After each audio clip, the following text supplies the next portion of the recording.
चलिए आज समझते हैं दो ऐसी कहानियों को जो एक दूसरे से गहराई से जुड़ी हुई हैं।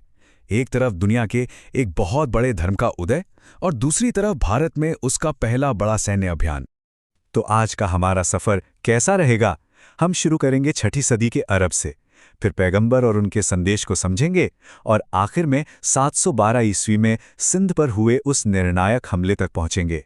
तो सबसे पहले चलिए थोड़ा टाइम में पीछे चलते हैं और उस जमीन को समझते हैं जहां से ये सब शुरू हुआ। इस्लाम से पहले का अरब प्रायद्वीप, आखिर वो जगह थी कैसी? वहां का सामाजिक और धार्मिक माहौल कैसा था? तो देखिए, उस वक्त का समाज पूरी तरह से कबीलों में बटा हुआ था और ये कबीले ज्यादातर खानाबदोश जिंदगी जीते थे। हर कबीले के अपने देवी देवता होते थे जिनकी वो पूजा करते थे। लेकिन धीरे धीरे एक बदलाव आ रहा था। अर्थव्यवस्था अब व्यापार की तरफ बढ़ रही थी। और हाँ, मक्का, ये शहर धीरे धीरे व्यापार और पूजा दोनों का एक बहुत बड़ा सेंटर बनता जा रहा था। और ठीक इसी बदलते हुए माहौल के बीच में एक शख्सियत उभर कर सामने आते हैं, पैगंबर मोहम्मद। और वो अपने साथ एक ऐसा संदेश लेकर आए जो सब कुछ बदलने वाला था।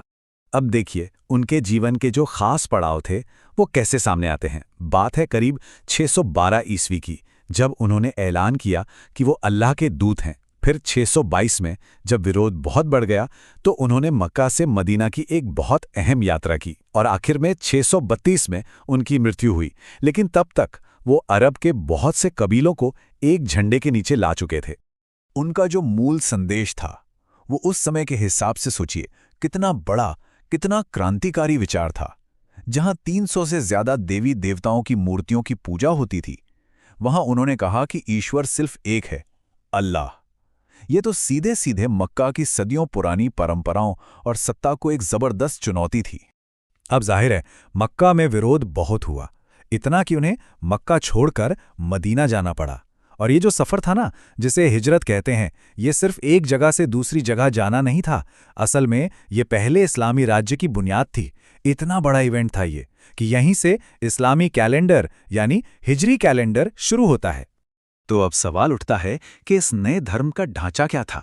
यहीं पर आती हैं इस्लाम की वो 5 बुनियादी बातें, या कह लें 5 स्तंभ। सबसे पहले तो एक ईश्वर में विश्वास यानी ईमान, फिर दिन में 5 बार नमाज, उसके बाद ज़कात यानी गरीबों को दान, फिर रमज़ान के महीने में रोज़ा, और आखिर में अगर हो सके तो जिंदगी में एक बार हज की यात्रा। तो अरब के कबीले तो एक हो गए, एक नई ताकत बन गई। लेकिन बड़ा सवाल ये है कि ये शक्ति भारत तक यानी भारतीय उपमहाद्वीप तक पहुंची कैसे? तो चलिए अब कहानी के दूसरे हिस्से पर चलते हैं और देखते हैं कि ये सब हुआ कैसे। हमारा फोकस रहेगा मोहम्मद बिन कासिम के नेतृत्व में हुए उस मशहूर सैन्य अभियान पर।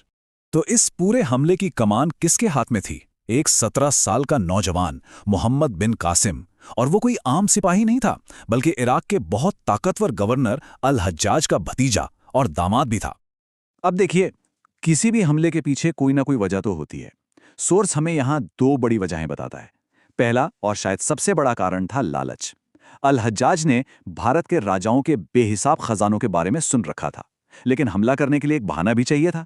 और वो बहाना मिला जब कुछ समुद्री लुटेरों ने राजा दाहिर के इलाके में अरब के जहाज़ों को लूट लिया। जब अल हज्जाज ने दाहिर से शिकायत की तो उन्होंने कह दिया कि भाई, इन लुटेरों पर मेरा कोई कंट्रोल नहीं है। बस ये सुनकर अल हज्जाज को गुस्सा आ गया और उसे हमला करने का मौका मिल गया। तो चलिए अब उस लड़ाई की तरफ बढ़ते हैं जो सिंध का भविष्य तय करने वाली थी। आपको जानकर शायद हैरानी हो, लेकिन जब लड़ाई शुरू हुई तो पलड़ा राजा दाहिर की सेना का भारी था। वो बहुत बहादुरी से लड़ रहे थे और कासिम की सेना को कड़ी टक्कर दे रहे थे। लेकिन फिर लड़ाई का रुख एक ही पल में बदल गया। कासिम की सेना ने एक बहुत चालाक तरकीब अपनाई। उन्होंने अपना निशाना सीधे राजा दाहिर के हाथी को बनाया और उस पर जलते हुए तीर बरसाने शुरू कर दिए। जाहिर है हाथी पर बनी लकड़ी की सीट ने तुरंत आग पकड़ ली। अब सोचिए, वो बेचारा जानवर आग की लपटों में घिरा हुआ। वो इतना डर गया कि बेकाबू होकर इधर उधर भागने लगा और सीधा सिंधु नदी में जा घुसा। इस एक घटना ने पूरी लड़ाई में खलबली मचा दी। और जैसे ही राजा दाहिर को मजबूरन अपने हाथी से उतरना पड़ा, बस वही मौका था। कासिम के सैनिकों ने उन्हें घेर लिया और मार डाला। राजा की मौत के साथ ही उनकी सेना का हौसला टूट गया और लड़ाई का नतीजा तय हो गया। और इस तरह साल 712 ईस्वी में सिंध की जमीन पर अरबों की जीत का परचम लहराया। लेकिन कहानी यहीं खत्म नहीं हुई। सिंध जीतना तो बस शुरुआत थी। इसके बाद कासिम ने अपना अभियान आगे बढ़ाया। ब्राह्मणाबाद, आलोर और मुल्तान जैसे बड़े शहर भी एक एक करके उसके कब्जे में आ गए। कई बार अंदर की गद्दारी की वजह से, तो कई बार कुछ खुफिया जानकारी हाथ लगने से।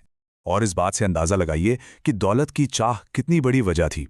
सोर्स बताता है कि मुल्तान में कासिम को इतनी दौलत हाथ लगी कि उसने उस शहर का नाम ही सोने का शहर रख दिया।